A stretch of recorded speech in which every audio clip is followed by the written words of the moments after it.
Hello, everyone, and welcome both in person and online to the 2022 Neale Lecture in British History. It is great to be back in person and to have so many people here to be part of this. I am Dr. Aaron Graham. I'm a lecturer in early modern British economic history here, and it's my very real pleasure to welcome you on behalf of UCL and the Department of History to the Neale Lectures.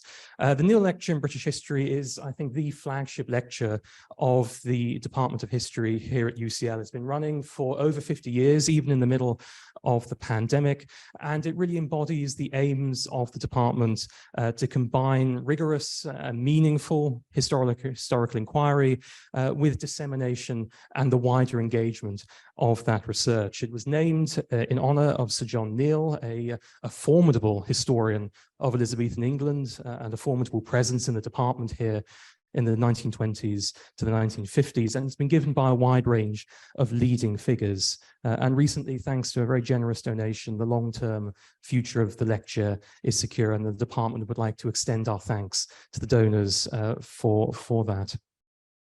Our speaker tonight is a worthy link in that chain. Professor Craig Muldrew is the Professor of Early Modern Economic and Social History at the University of Cambridge and a Fellow of Queen's College. And the number of attendees, the number of people who signed up to watch online, I think suggests that he needs very little introduction indeed.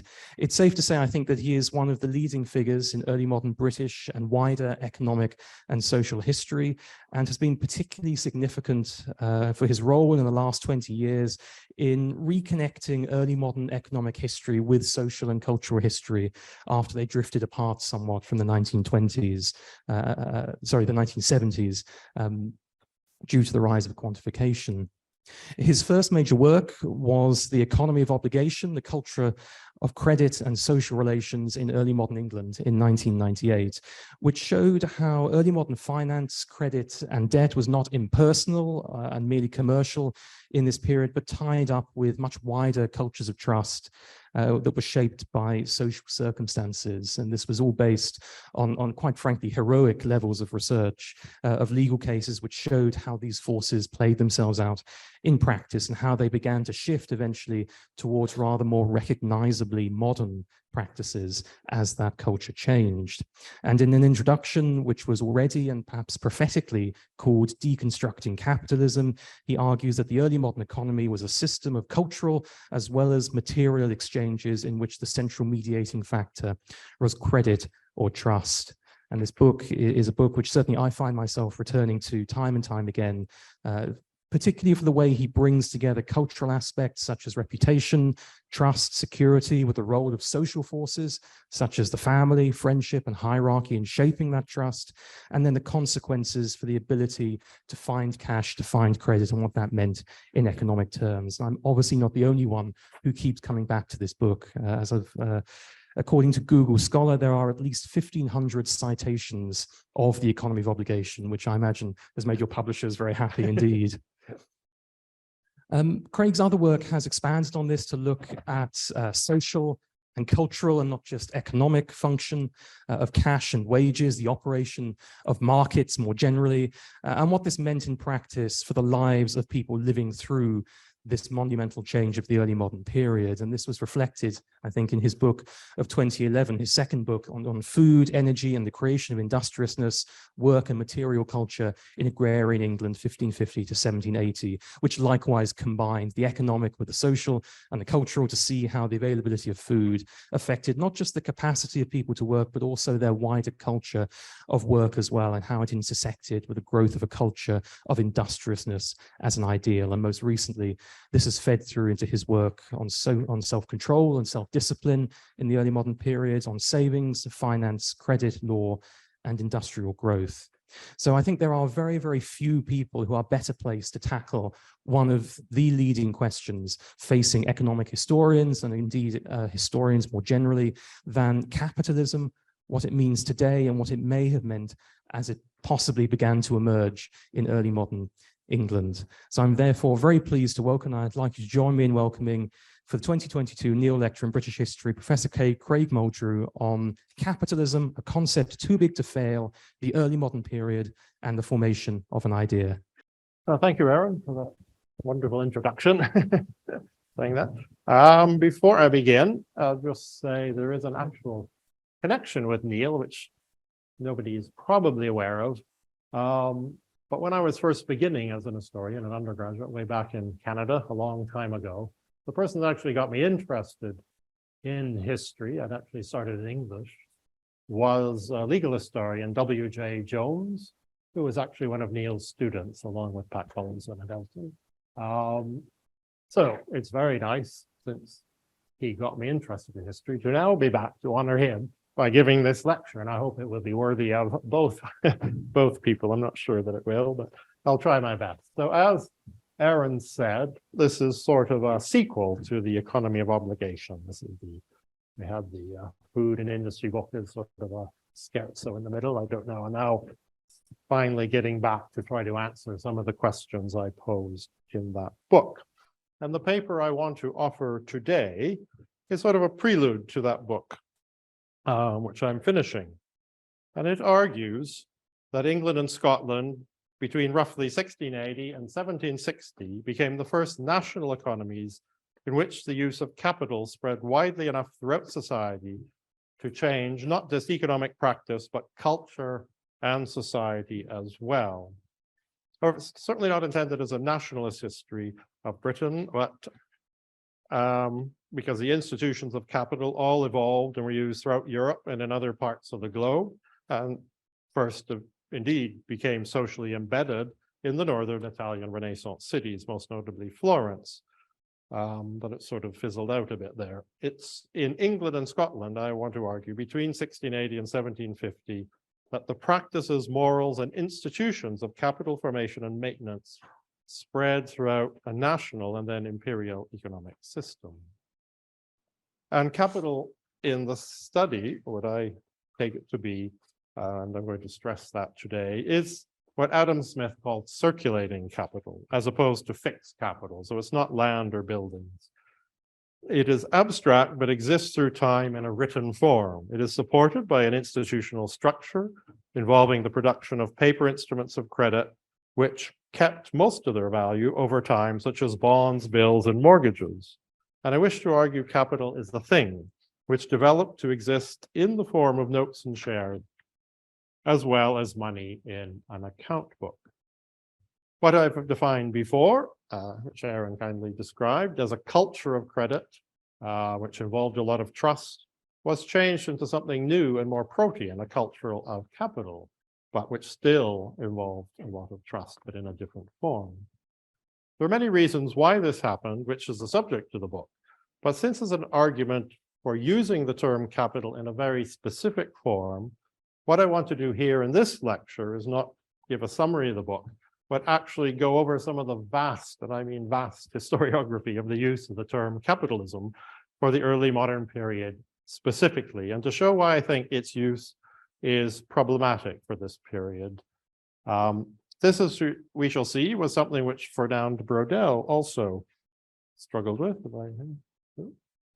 So Fernand Braudel says, why didn't you? Maybe the reaction of all those who would like to ban this fighting word for good.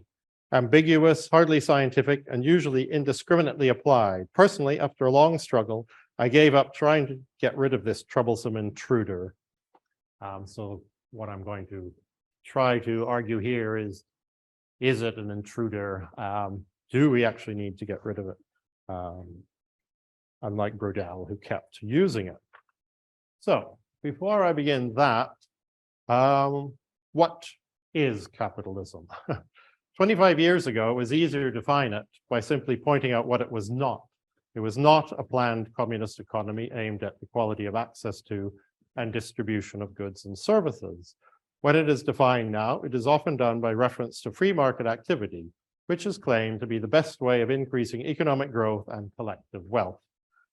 This incentivizes energetic and imaginative people to come up with new services and technological advances, which they hope will produce profit.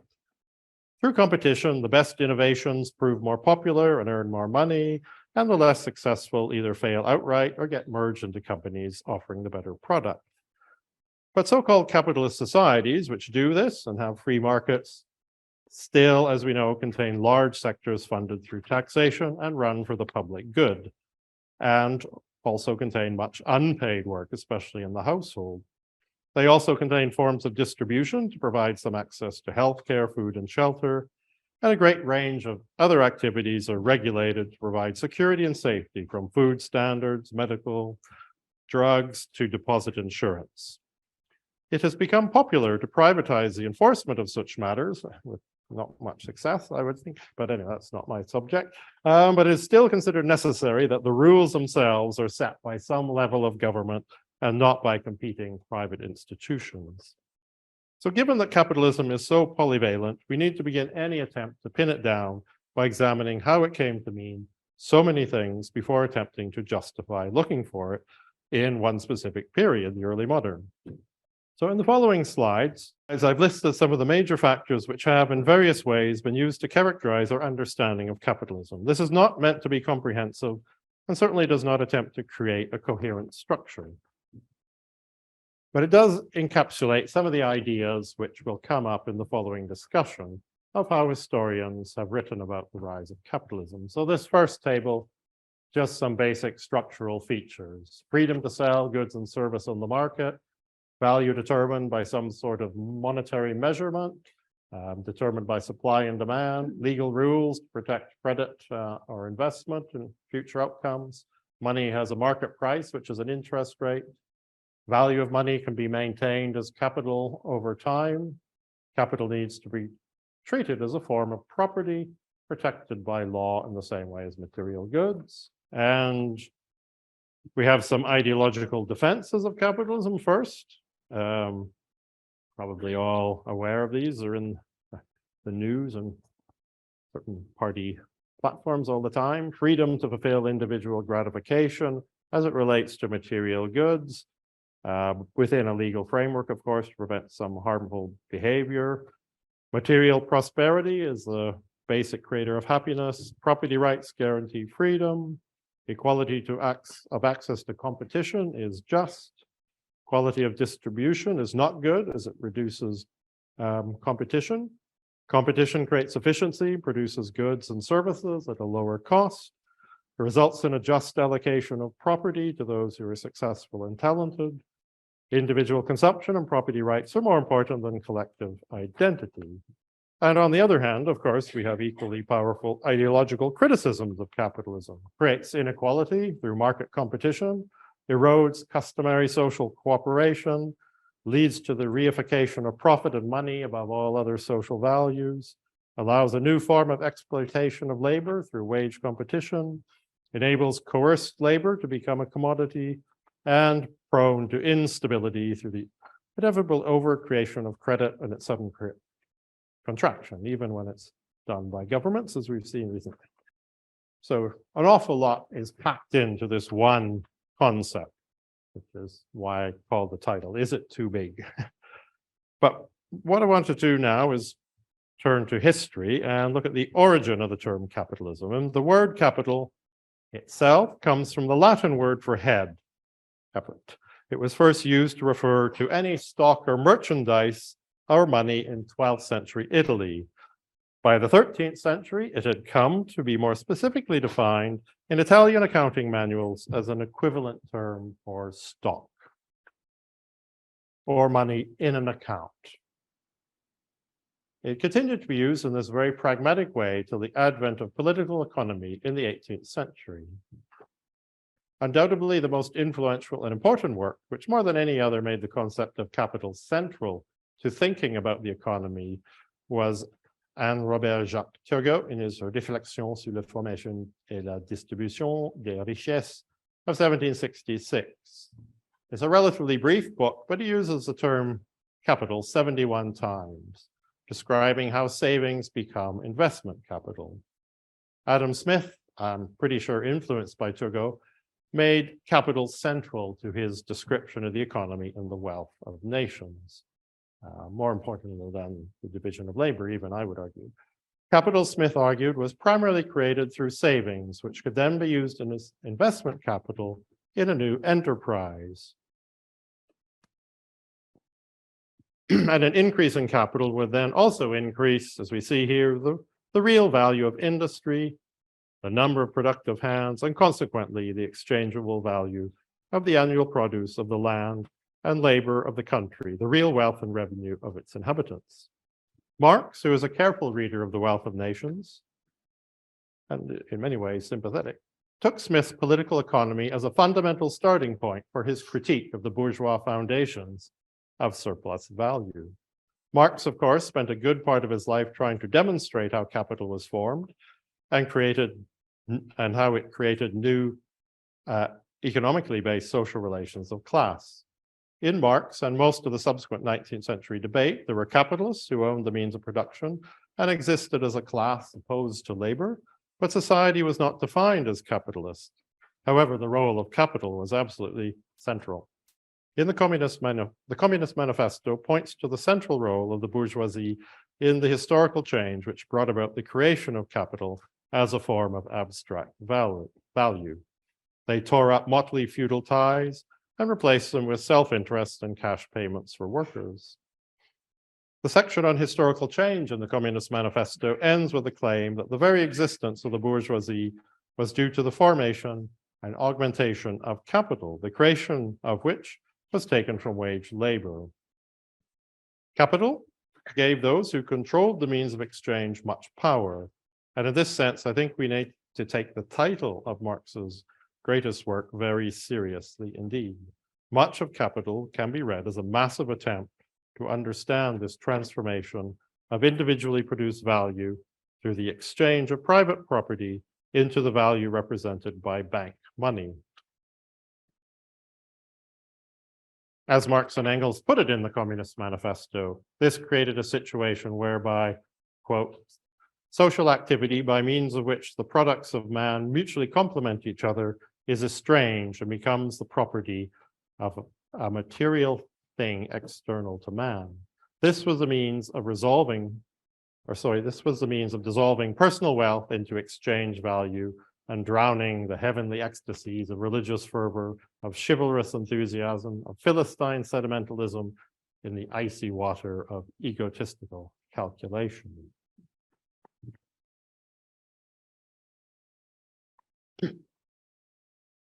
In Capital, Marx focused on the process of circulation for financial purposes and how this created an abstraction which has what could be termed a psychological effect on the capitalist or the person engaged in such circulation. And here in this quote, we see this. The circulation of money as capital is, on the contrary, an end in itself, for the expansion of value takes place only within this constantly renewed movement. The circulation of capital, therefore, has no limits. As a conscious representative of this movement, the possessor of money becomes a capitalist. His person, or rather his pocket, is the point from which the money starts and to which it returns. The expansion of value becomes his subjective aim. And it is only insofar as the appropriation of ever more and more wealth in the abstract becomes the sole motive of his operations that he functions as a capitalist. That is, as capital personified and endowed with consciousness and a will. Use values must therefore never be looked upon as the real aim of the capitalist. Neither must the profit on any single transaction. The restless, never-ending process of profit-making alone is what he aims. So I think that's a very important when we come to think about capitalism as separate from capital. And it's only after establishing this nature of capital that Marx goes on to discuss labor, the factory system, and how surplus value is extracted from the productive system and converted into capital before moving on to the law of capitalist accumulation. Later, he would elaborate somewhat more on the early modern period, which he characterized as one most famously described as primitive accumulation. The discovery of gold and silver in America, the extirpation, enslavement, and entombment of mines of the Aboriginal population, the beginning of the conquest and the looting of the East Indies, The turning of Africa into a warren for the commercial hunting of black skins signaled the rosy dawn of the era of capitalist production. These idyllic proceedings are the chief moments of primitive accumulation. On their heels treads the commercial war of European nations with the globe for a theater. They all employ the power of the state, the concentrated and organized force of society to hasten hothouse fashion, the process of transformation of the feudal mode of production into the capitalist mode, and to shorten the transition. Force is the midwife of every old society, pregnant with a new one. It is itself an economic power. So here is primitive accumulation. He's stressing the power of the state, whereas with 19th century capitalism, I think quite importantly, he stresses the power of the wealth of the capitalists. However, in Das Kapital, he never used the term capitalism. He discussed, obviously, the concept of capital and everything else, but only rarely talked of capitalist society.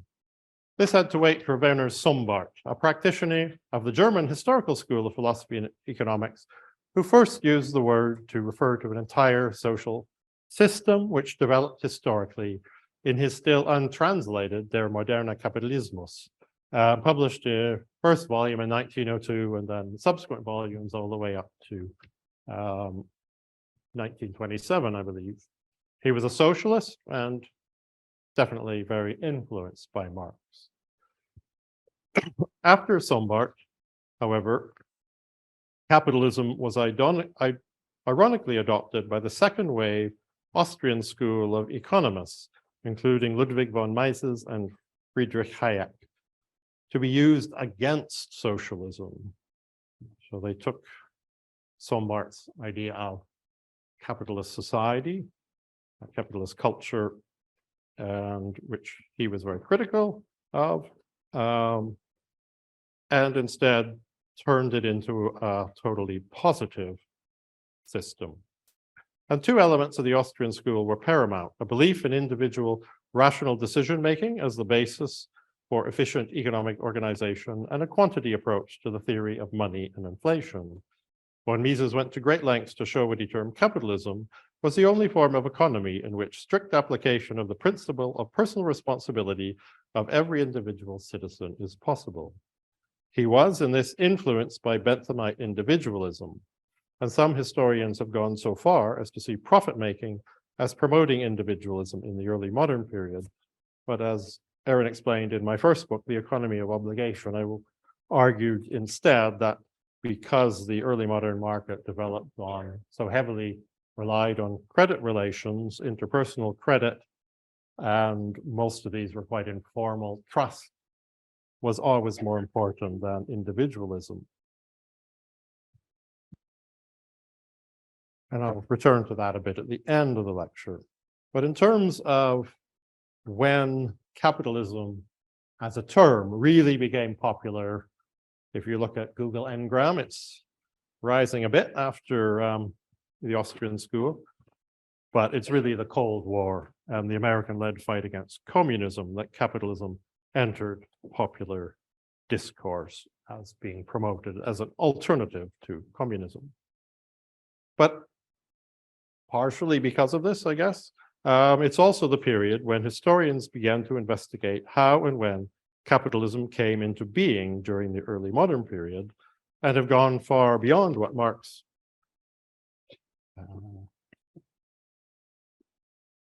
and Sombart theorized. Of course, there were famous historians, I don't need to mention R.H. Tawney, and sociologist Max Weber, who talked about capitalism earlier, but it's afterwards that we really get historians grappling with where it came from. So I want to divide, that's what I want to do for most of the rest of the lecture, is look through this great post-war literature and divide it into three sections. One, the history of merchant bookkeeping and the nature of capital, the so-called transition debate from feudalism to capitalism, and then finally the bourgeois revolution and property, perhaps the most recent aspect of history. So, to begin with, number one. When the term capitalism was adopted into English, it was Sombart's stress on accounting, which became associated with his name, and that's usually how you'll see it if you see somebody refer to Sombart, not religion or culture, which people usually refer back to Weber, but I mean, Weber was also very influenced by the same intellectual climate as Sombart. He claimed that the invention of double entry bookkeeping transformed the world. For him, this was not just a technological achievement, which allowed the creation of abstract value, but something which led to alienated profit-seeking activity. He stated, the merchant using double entry bookkeeping necessarily has only one objective, namely to increase value comprehended only quantitatively. When he looks at his accounts, he does not see boots or ship's cargoes, no flour or cotton, but exclusively money accounts that increase or decrease. However, it's not till Fernand Braudel's massive 3-volume history of the global economy was published in 1979 that an attempt was made to analyze capitalism on the same scale as Sombart.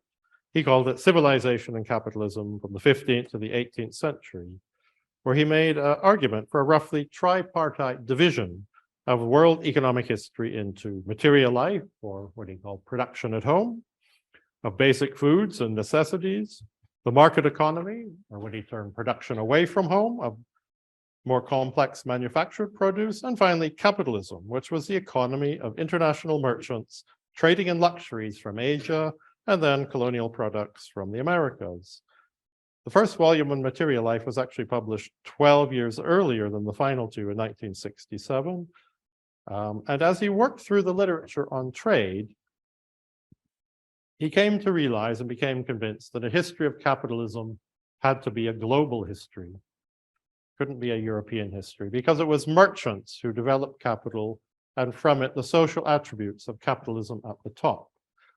These merchants created a circulating value out of the production and material life described in his first 2 volumes and moved it around the globe. And here's another quote following from the first one from Braudel. I've already indicated that capitalism in the past, as distinct from capitalism today, only occupied a narrow platform of economic life. How could one possibly take it to mean a system extending over the whole of society? It was nevertheless a world apart, different from and indeed foreign to the social and economic context surrounding it. In fact, capitalism was what it was in relation to a non-capitalism of immense proportions. And to refuse to admit this dichotomy within the economy of the past on the pretext that true capitalism dates only from the 19th century means abandoning the effort to understand its significance. So, for Braudel, capitalism was definitely not something which originated in the countryside or even in industry. It evolved out of long-distance trade and merchants, where there was a high rate of investment and capital formation. Capitalism for Braudel was not a system extending over the whole of society as Sombart had postulated, but rather a world apart, foreign to the social and economic context surrounding it, albeit one with an explicitly global context.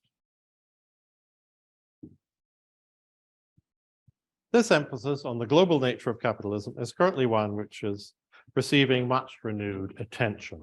One recent celebrated history is Sven Beckert's The Empire of Cotton, a new global history of capitalism. See the picture. Although it focuses largely on the 19th century, when British and American capitalists undoubtedly used their financial wealth to dominate trade and take over markets around the world in a competitive way, he postulates that this began earlier in the 18th century. This occurred through a process he terms war capitalism, through which the British state and private corporations like the East India Company use force to lower the cost of labor.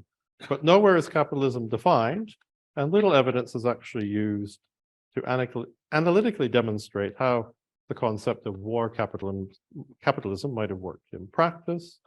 And as Robin Blackburn has noted in an excellent review, the concept seems to represent what Marx called primitive accumulation, which we saw in the earlier quote, but this is never referenced or mentioned. As a result, war capitalism retains, according to Blackburn, more of a rhetorical rather than an analytical force. However, I don't want to be too critical because Beckert's book does show wonderfully that once the cotton gin was perfected, slave labor became integral to the capitalist system of cotton production and manufacturing. Then in a much earlier work, which predates Brodel, the eminent Marxist historian of the Caribbean, Eric Williams, was clearer in his understanding of capital. In his book, Slavery and Capitalism, written in the 1930s as a thesis, I think in Oxford, published in 1944, he provided the first wide-ranging history of the role of African slavery and the development of the British Atlantic economy. In particular, he stated his work was meant to be an economic study of the role of Negro slavery and the slave trade in providing the capital which financed the Industrial Revolution in England. To do this, he focused on how actual profits from the Liverpool and Lancaster slave trade were turned into investment capital, which was crucial in the establishment of industry in Lancaster. I mean, there's much else in the book as well, but that is central to his thesis, and he states that in the book quite clearly. This thesis has been developed more recently in a book by Joseph Inekori, not sure how old, 10 or 15 years old, who, with access to a much wider range of sources, has detailed the role that Africans played in 18th century industrial revolution. But rather than focusing his argument on capital formation, he examines the importance of the slave trade within the growth of Atlantic trade more generally. So the expansion of the Atlantic Ocean trade creates multiple consumer markets, which could then generate more profits, which could become capital. This is key for Inekori. New markets were created most prominently amongst colonial settlers, who were relatively wealthy in comparison to the European counterparts, but also for food and clothing for the slaves they owned as part of their wealth. Markets were also created in Africa for goods traded for slaves, and in Europe for the sugar, tobacco, gold, silver, indigo, and many other things produced in the Americas. Capital, of course, was vital in the creation of this trade. African slavery in the Caribbean was only possible because it could use merchants' capital and skills both to ship the slaves across the Atlantic and to provide the goods which African slave traders wanted enough to be continually at war to capture slaves. So both the organization of the slave trade, which required the building of forts as well as ships, certainly required capital, and the gruesome, inhuman ways to save on the expenses of transport of the slaves themselves were a result of the pure abstract profit and loss calculations between cost of keeping slaves alive, thought of only in terms of potential profits from their sale. And the plantations themselves also required large capital investment because the machinery is quite expensive. So capital obviously involved in the slave trade, but if we think of it as a form of labor, in Marx's definition, slave labor is explicitly not capitalist, since its form of exploitation is based on force, not wage dependency and labor market competition. Although Beckert makes great claims for the originality of slave-produced cotton as a force creating global capitalism, slavery was first employed for sugar production in the Maghreb in a non-capitalist way, then adopted first by Portuguese merchants, used on Madeira and then northern Brazil.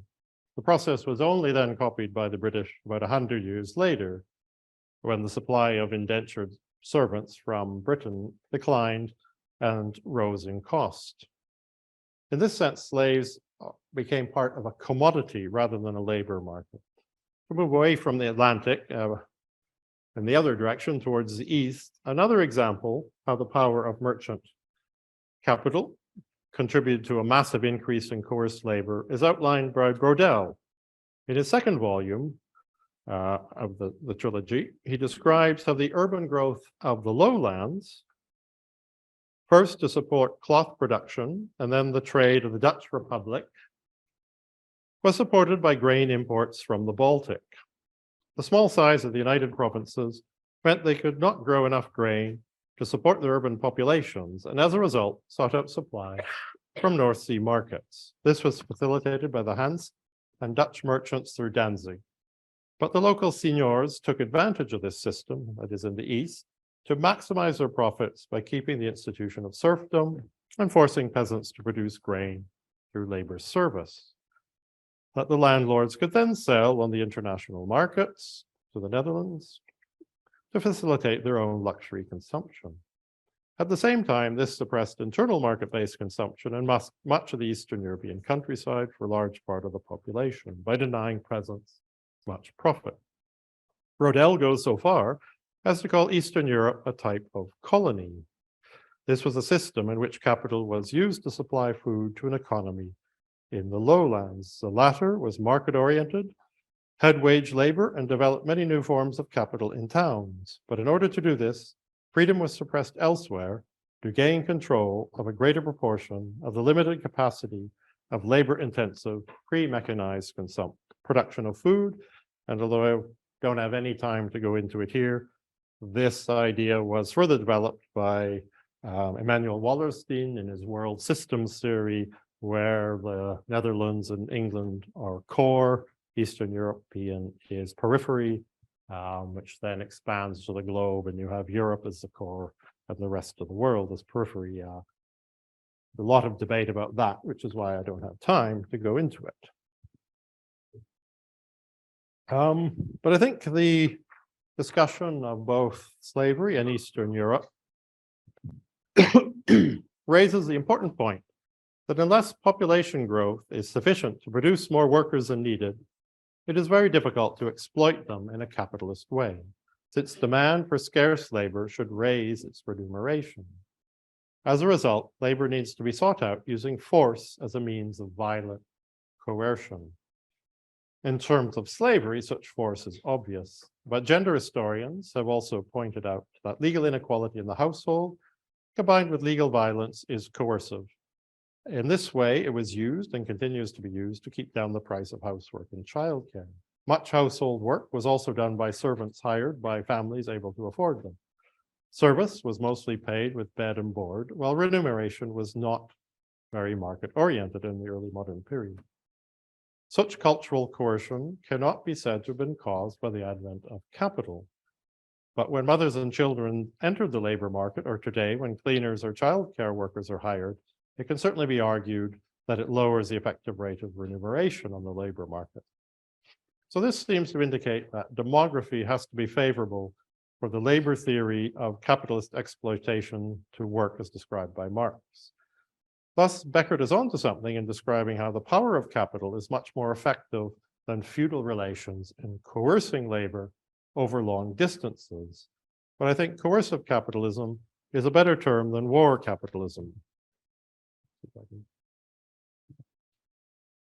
to describe how the power provided by capital can be used to purchase and then police and abuse coerced labor, or to purchase goods from sellers who use and enforce coerced labor.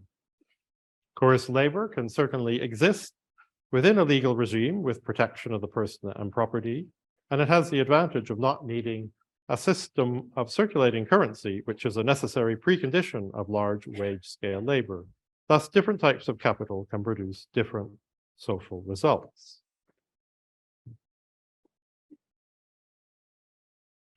So now I turn to the second of my points. This is the transition debate, the transition from feudalism to capitalism.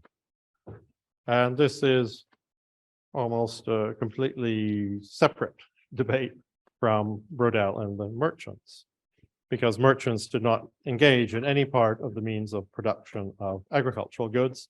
They only transported the finished goods. But Marx and many subsequent historians have looked for alternate origins of capitalism in the countryside, the very place where Brodel claimed it was swallowed without a trace. All over the late medieval and early modern world, the main form of production was agricultural.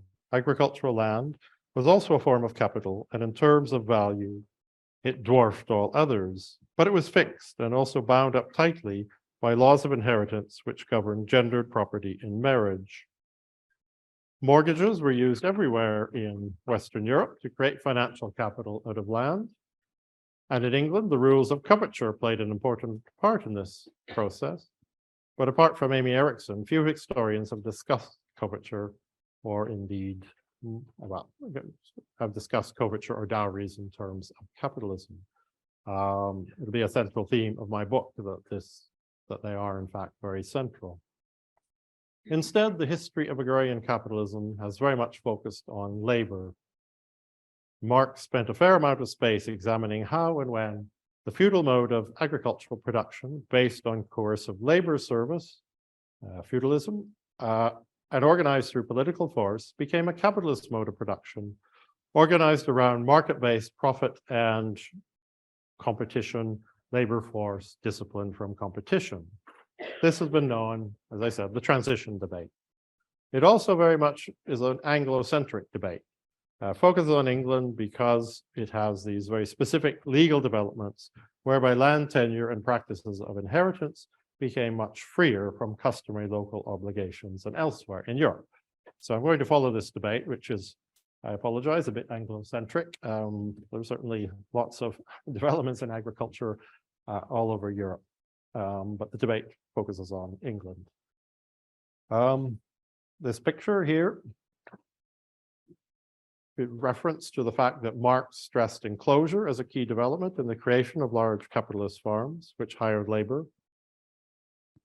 But historians have spent much effort debating the importance of enclosure in the transition debate.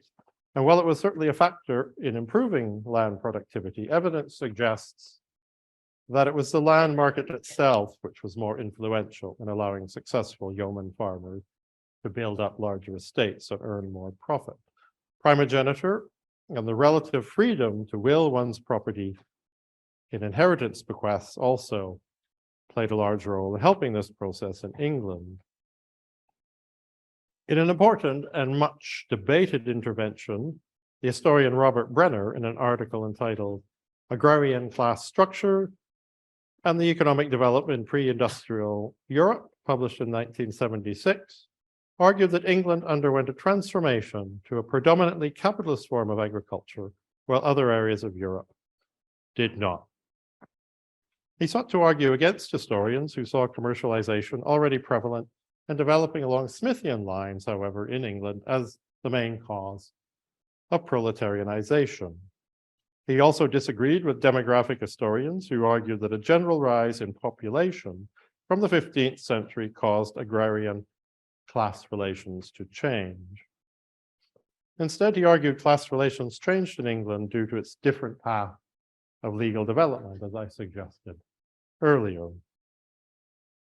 Brenner argued that this was a specific form of class conflict which forced market relations upon society, as landlords who had an interest in the success of their larger tenants to make a profit on the market so that they could attempt to raise their rent. So it's being driven by rentiers who want bigger rents and as such want their farmers to make money. As he argues, aristocratic and gentry landlords spent much of the 16th century spending huge sums on lawyers to fight against manorial custom, which could protect farmers' rents and protect labor rights in other ways of even poorer people, in order to increase their rents. So they had to find ways of challenging custom, and to do this, they invented a legal doctrine that productivity was a more powerful use right and a basis for value than simple historical precedent. So it's not time out of mind custom, it's what you do with the land. And this would go on to become the basis, quite famously, of John Locke's theory of use right and the rationalization for much colonial conquest. So at least there's one link to global capitalism. And with this, in this, they're successful. And with this success, Brenner suggested profit-oriented farmers became well integrated into a system of agrarian production for the market. Once the value of the rent became tied to the productive capacity of the estate, it was in their interest to support that land's improvement to increase yields. Farm size has often been used as a proxy for investigating the existence of capitalist farming, with the argument being that larger farms needed to hire wage labor to be farmed effectively. to sell enough grain over long distances. Excuse me. So these labor markets have also been discussed by Ellen Meiskens-Wood in this book, The Origins of Capitalism, a Longer View. Here she argued that the early modern period, the involvement of merchants or farmers selling on the market itself, should not be taken a marker of the evolution towards capitalism. But again, she re-emphasizes Brenner's point that competitive labor markets really have to do with what he described, and I described earlier, but also she adds a component, which is that England had unusually unified internal market structure. So you could get a lot more money by selling huge amounts of grain to London, for instance. And this is all tied up with a competitive land market. But none of these studies of capitalist farming, as far as I'm aware, actually look at the means by which these so-called capitalist farmers turn profits into a capital as a form which I defined at the beginning of this paper, or as it would be understood by financial historians. Accumulating capital over time for investment in the improvement of the land's productive capacity was difficult. In this sense, it makes more sense to talk about farms which hired more labor and were connected to the market as profit-oriented agriculture, which then morphed into capitalist farming as the financial system evolved into one based on capital as much as informal credit. And I believe it's more than simply pedantic to suggest that for something to be called capitalist, it should be uniquely affected by the employer's possession of something we can call capital. So finally, we come to the third of my points, the bourgeois revolution.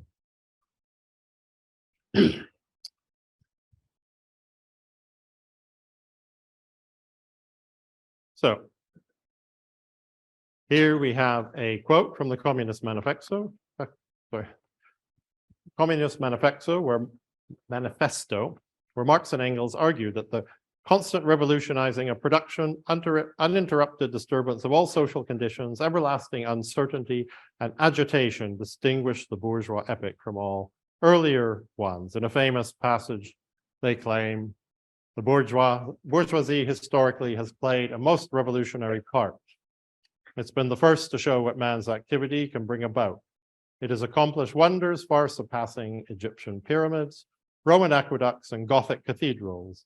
It has conducted exhibitions that put in the shade all former exoduses of nations and crusades. However, for the early modern period, what I've termed the bourgeois revolution, again, ironically, like the Austrian economists, have turned it on the head. And it's really appropriate to call this investigation more about entrepreneurialism and its social effects, although almost all of it certainly goes out of its way to celebrate entrepreneurialism. It is about what causes innovation and what social and cultural factors either discourage or promote it. However, the role of entrepreneurialism is most associated with the work of another Austrian economist, Joseph Schumpeter. In his theory of business cycles, he investigated the role of innovation historically. He believed the entrepreneurial function could be found in other forms of society, including tribal and socialist forms. However, it was an investment which enabled innovations to spread and outcompete older, more costly ways of doing things in a profit-based market economy. However, another recent attempt to explain capitalism by way of innovation is the economist Deirdre McCluskey's ongoing multi-volume exploration of what she terms the bourgeois virtues, also the title of the first volume. This wide-ranging but historically based, I would say, rhapsodic argument in favor of what she calls natural liberty, taken from Adam Smith, is mostly about the achievements of economic growth.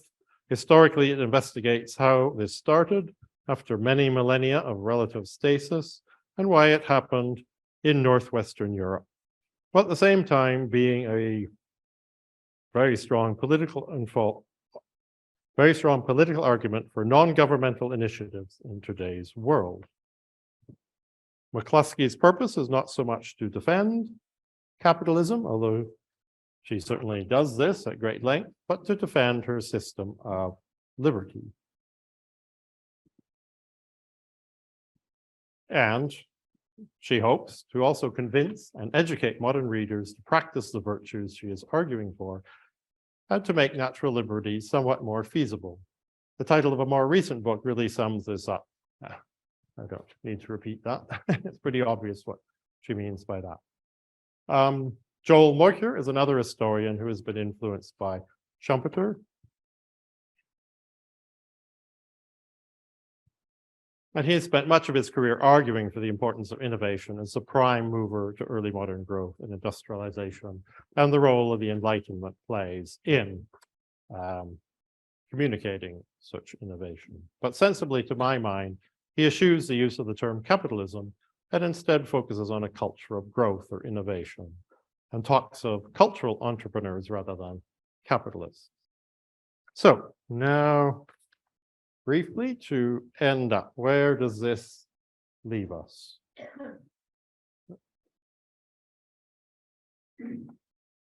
Is capitalism a concept too big to fail, or should we get rid of it? Has the concept of capitalism become like an unwieldy, bloated monopoly? Does it need to be broken up for the good of the academic economy? Well, I'll leave that question for the question period, so I won't try to answer it. But I think whether we continue to use the term capitalism or not, I would argue we should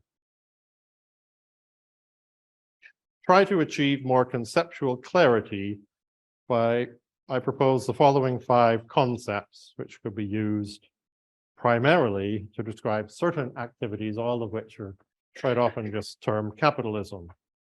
So 1, profit-oriented market activity, capital formation and property, competitive employment, entrepreneurship, and finally, although I didn't discuss it here, economic individualism, but since I'm at UCL, I will say a little bit about Jeremy Bentham, since I just looked at his skeleton in the glass case downstairs. So I would argue that this idea of individualism, which is very prominent in neoliberalism and people that justify capitalism through neoliberal arguments, that it's good for the individual, that the individual is a great innovator, and that we should be constantly supporting the individual. But this, I don't think, comes from the early modern period. If you want to look at the philosophy, where it starts, I think probably Jeremy Bentham, and then, as I said, the Austrian economists really picked up on his arguments. So he famously, for good reasons, because he didn't like discriminatory customary law, especially about sexuality, attacked the community as a fictitious body and said, we can only look at the individual. So you can ask me a bit more about that, but I'm going to go through it. In contrast, I think the early modern period should be seen as one where capital is a social phenomenon.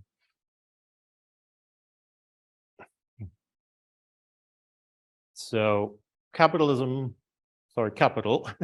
careful with my words, see how easy it is to slip into using the word you're saying you shouldn't use. Capital needs to be supported by an institutional structure, and just as much as early modern credit, it required a lot of trust, however, in the forms of new institutions in order to actually keep its value. It didn't happen just by magic. But I think all these terms we can use up for different things in the early modern period. You know, it's possible to have a great deal of innovation. There are a lot of innovators in early modern cloth industry, for instance, who probably weren't Benthamite individuals. Profit-oriented markets, as Brodel and Meiskenswood pointed out, can exist without capital.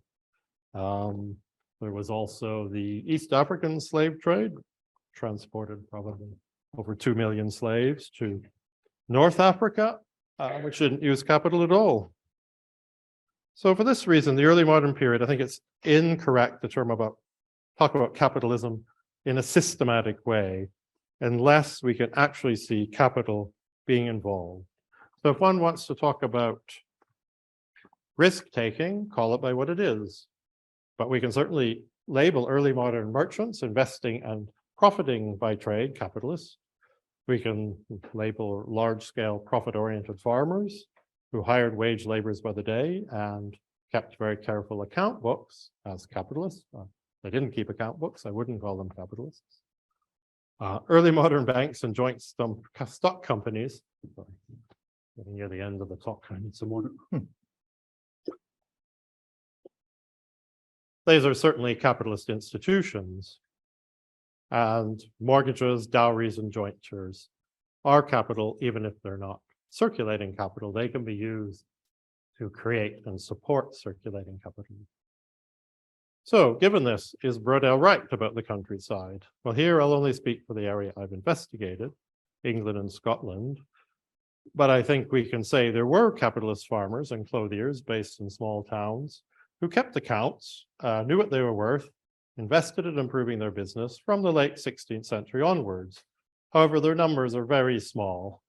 This only changed by the early 18th century, when more and more of such people began turning the value of both land and profit into circulating capital, kept going to mathematical schools, learning accounting, the number of accounts, day books, journals, creating such things just expands hugely in those first decades of the 18th century. But still, I'd be careful and want to label this a culture of capital as a better description than capitalism. And I would agree with Marx that what characterizes a capitalist system is where you get individuals with huge amounts of private wealth held in the form of capital and are really looking to turn profits more and more into capital. It's not quite well known, but an interesting fact that Arkwright's son almost certainly quite soon turned the business, he became a banker, a big capitalist.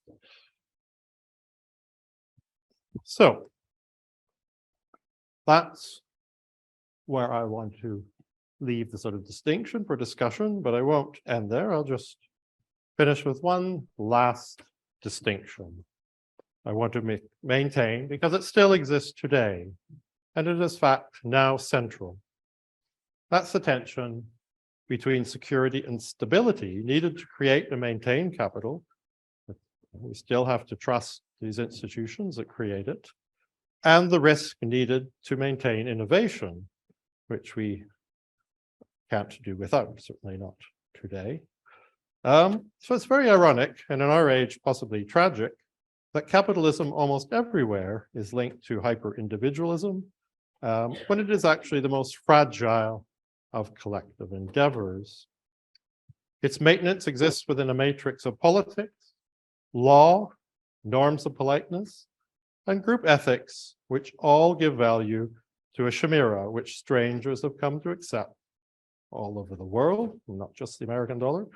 But as Wolfgang Streeck has pointed out in his recent series of essays critiquing contemporary capitalism, called How Will Capitalism End?, there is a contradiction within modern capitalism between the social relations underpinning the security of capital and, as I've said, the desire to make greater and greater profits through risk and competition. So in short, if creative destruction blows up the foundations, it could easily destroy the whole edifice. And we have some nice little devils destroying a church. So I'll end there. Thank you very much for. Well, thank you very much, Craig, indeed, for that. I think while we have about half an hour for questions, And just perhaps while everyone is gathering their thoughts, I might ask one question, Craig, which is that I think if I understood you rightly, what you're saying is that there's a consciousness to capitalism. People need to be aiming for profit in order for that culture to emerge, which then has an impact on the wider economy. But I can think of other ways of approaching profit, the idea of improvement that Paul Slack offered, for example, which said that this is about perfecting the world, that there's a religious element to it. So is it possible, in a sense, to be an unconscious capitalist, to be a capitalist almost by mistake? And what implication might that have for this scheme you've laid out? That's a good question. So as I stated it, as Mark said, and some Mark, which he got from Mark, yes, the difference between capital formation and capitalism is you just want this profit all the time, and Elon Musk's size fortune is never big enough. Whereas, as you say, a merchant engaging in improvement would want to make a profit and might start using account books to keep track of that and use it, but I don't think any of them could possibly, given the technological constraints of the way bookkeeping existed as a social system in the 17th century, envisaged ever having that much capital in that sense. But perhaps a more important distinction is that, again, two aspects of capital formation, which I mentioned at the end. One, obviously, wanting to earn a profit, which you can then turn into capital, but also how much effort you need to spend, just as I argued with credit, to actually ensuring that that capital does not disappear, either through bad bookkeeping, through loss of future profit or other things. So you do also need to spend that energy on making the institutions work, which is a large part of what I discuss in the book, and religion, I think, plays a huge role there, which I didn't mention at all. Right, so capitalism is a kind of sustained impact for that. Yeah. Right. Great. Are there any questions? David? Did you want to repeat the question, or do you want me to? Yes, so just for the benefit of those online, the question is, can we find taxonomies of capitalism, including financial, but also merchant, agrarian, and is that a useful process? Yeah. Okay. Yeah. Well, thanks very much for that question. Yeah, and I'm glad you made the distinction between the early Larry Neale and the Cambridge History of Capitalism, which, as you said, covers pretty much I don't know how many thousands of years, but to do that has to use fixed capital as capital, and of course I'm like Larry in his earlier days, talking about financial capital. And I think, yes, certainly, Larry's work, Dixon's work, and Murphy, and all this work on the financial revolution is crucial. And I'm obviously taking the development of financial instruments as key. But what I do in the book is try to broaden that financial revolution really down into society, to the local village level, and argue that for a culture of capital, it has to extend beyond the London coffee houses, which I think it does in various ways. Yeah.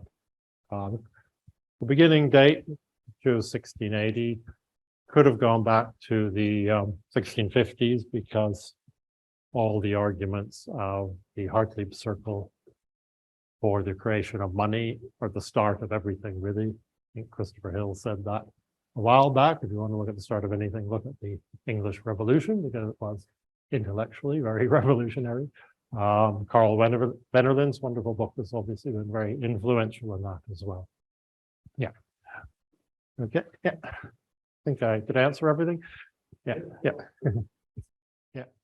Yep. So the problems of valuation, and I guess what you're saying is the cost of valuation as well can itself be a factor. Yep. Yeah. Yeah, definitely. And so at the level of the, yeah, it's very hard to answer that in a short time.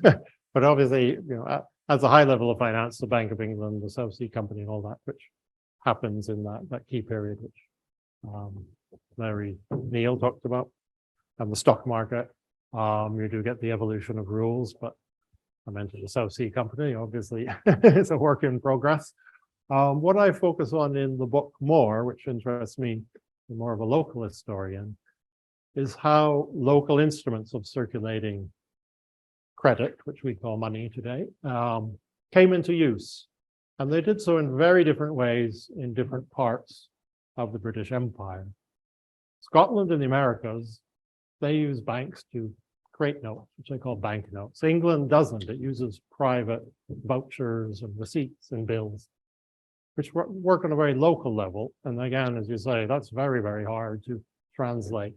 And the way that's done in the early modern period is through the bill of exchange.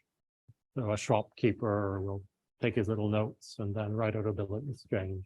And London very soon, rapidly becomes the center, and the Bank of England becomes the main broker and of bills of exchange. So the answer is yes. Complexity, how all this, which starts evolving in different ways in different places, comes together into a financial system, which evolves into what we know today, is incredibly complex. Yeah. I'm not quite sure how I can sum up that question, but I'm sure Craig has the answer. Okay, yeah. Yeah. No, yeah. Yeah, no, I agree. Today the institutions have evolved in such a way, and that's, part of this Entfremdung, the estrangement from the original creation through, whether it gets into the whole debate of use value versus market value, which I don't want to go into. But I guess what I was saying is the creation, if you're talking about a pension fund, the early modern period, there are no pension funds. There are early friendly societies, and there are early forms of insurance, which can be used to put aside money. But, these are all things which are beginning. So we can't just say the institution sort of flew in from outer space. They were all created. In the earlier days, like a friendly society, you have to have, I think, quite a lot of popular participation and trust. And, you can't have some bully taking all the money. But by the end of the 18th century, you could have more powerful people who could then, be controlling a huge canal trust, and you just, if you have the money to invest in the canal trust, be putting your money in like that, and probably don't have that much control as a small investment. So when I said talking about the institutions had to be created, I was focusing very much on the period before they exist in quite complicated forms. Okay. So the question is really an invitation to consider how this work feeds into the work on energy and industriousness, and how that relates to the control and the use of bodies in economic growth in Craig's second book. That's right. So my scherzo needs to have some leitmotifs taken into the finale here. Well, maybe, hopefully not. Hopefully there's more movements to come. Yeah, that's a good question. And I've never thought about it in terms of coercion, but a lot, and you're sitting beside John Stiles, because we've had a lot of discussions about wage labor. If you're going to industrialize, and cloth industry is the industry, how do you pay all the workers? And I think that's most of the way I've been trying to link it to that work, which argued that at least in terms of calorie consumption, things got better for a lot of laborers in the 18th century. Those were agricultural laborers who perhaps, as I said, still don't need they're more and more being remunerated by day wages. but it's really the industrial workers which need this. And so part of the argument is that, you know, creation of circulating capital, and was certainly the argument of the Hartleib Circle and John Law and all these people, that the whole point of this, why do you do this, is to create industry, and you can only create industry if you can pay workers. It's very, very difficult, as John knows, to actually find evidence of whether, you know, the degree to which the circulating capital could be used. But I think it was used, and it's certainly the argument. So if you get people saying this is what we should do, they do that, then industry increases. There's probably some connection, even if you can't find the smoking wage bill, we say. So I think I've been thinking about it mostly in terms of that, rather than in terms of how capitalism affects the body. But a good source, if you want to think about that, is the autobiography of William Hutton, whose body, according to himself, was terribly abused in the early factories in Derbyshire, who later becomes, you know, a big capitalist himself. So interesting there, what he thinks about that. And he does think quite a bit about it. I'm just struggling to remember exactly what, but I do have a section on him because he becomes, you know, famously becomes the judge in the local Birmingham Court of Requests, and takes pleasure at sort of telling all the city workers that they're profligate and they need to be saving. Of course, they need to be better accountants and all this, and sending away with big fines. And then he's very surprised when they, during the the priestly riots, they ransack his city house, burn down his county house. So there's obviously quite a bit of resentment there at the way the Court of Request is treating the laborers in that sense. But I'll end there. Yeah. Are there any other questions? Yes, over there. So the question is, if capital needs to be in circulation all the time, how do we deal with times when it is immobilized in certain forms of debt? Yeah. So that's Marx's quote. That's a very 19th century. I don't think the technology had developed in the 18th century to the degree that you could have that very rapid circulation that he talks about. You need quite large private banks. But I would argue, and I think the circulation is probably a lot more rapid than any historian have hitherto imagined, which I've tried to get at by looking at the number of letters sent by the Royal Mail, which is probably mostly business letters, around 1700, and it's millions and millions a year. So there is already a rapid turnaround, but your main point is a very good question about debt and how that feeds into capital. So, I mean, in part, Aaron would probably be better answering this, because the main form of debt which becomes capital is obviously government debt. And that, you know, the interest on that is a very important way in which people can turn what they earn from their own profits into something which they can keep over time and also make some money off of. But the other main one is the mortgage. So people mortgage the value of their lands. And perhaps that's the main one. It's probably worth quite a bit more than the government debt. But obviously, to have the circulation work, you know, with interest rates, you need somebody in debt to actually pay those interest rates. So yeah, it is very key. So it also, you know, what part of the argument, linking it back to the earlier 16th and earlier 17th century, in the culture of credit, where debt is much more of a lodestone, much more dangerous, And this is all, I think, down to liquidity. That's the key thing. It's not the amount of debt. It's not even the interest rate, but if you don't have enough liquidity, then debts can rapidly become millstones around your neck.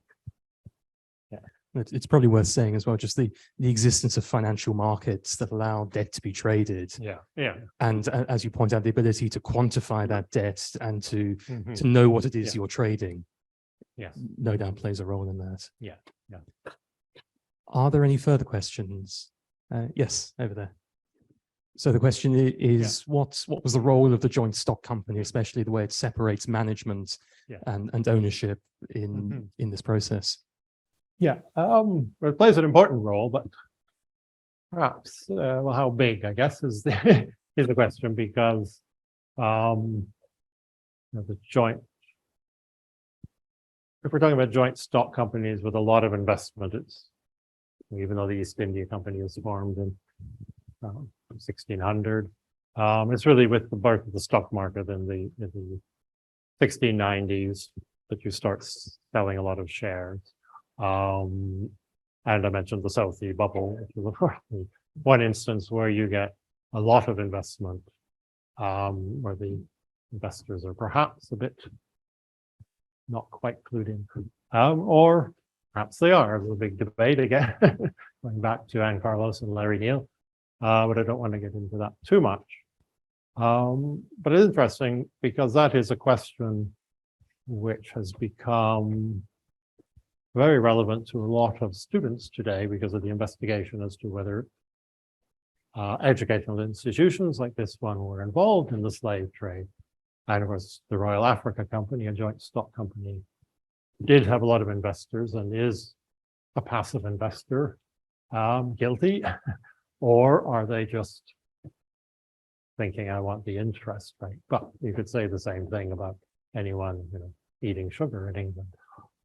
Which is the point the abolitionists made. I think for most people at the time, they would think of that investment as, something they would be quite cautious about investing in, at least in the early period. By the mid-18th century, then the Africa Company is no more. But if you're going to buy South Sea shares or East India shares,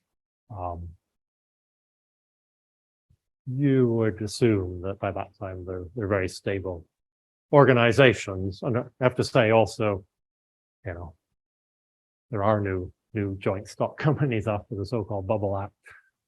Instead, you have canal trusts and things like that, where again, you could be investing, but you'd have the whole paraphernalia of trying to investigate the company to see if they're good investments. But how many, can you remember sort of roughly how many investors there are by 1750? It's sort of tens or hundreds. It's about no more than 100,000 at a very, very generous look. So, I mean, if you look at people mortgaging their land, I think there'd be more value involved in that. Or certainly more people involved. Yeah. Great. Well, I'd like to thank Professor Muldrew very much indeed for a lecture which I think took us on quite a chronological and geographical sweep as well. We will now be, you are now invited and welcome to come to the reception, which will take place in the South Cloister. So just go down 2 flights and towards the center. And I'm sure Professor Muldrew will be very happy to take more questions there as well. If you would like to discuss this even further for UCL students and staff, there will be a discussion workshop taking place tomorrow. It'll start with coffee at 9:30. There'll be a general session at 10 o'clock, and then a more detailed session with the MA students in the economic history strand, who will be having a rather more detailed discussion, but everyone in UCL is welcome to turn up to that as well. And that will be in room 822 in 20 Bedford Way in the IOE. And you can email me if you want more details of that. But for the moment, there just remains to ask you to thank Professor Muldrew for the lecture and for being the 2022 Neale Lecturer in British History.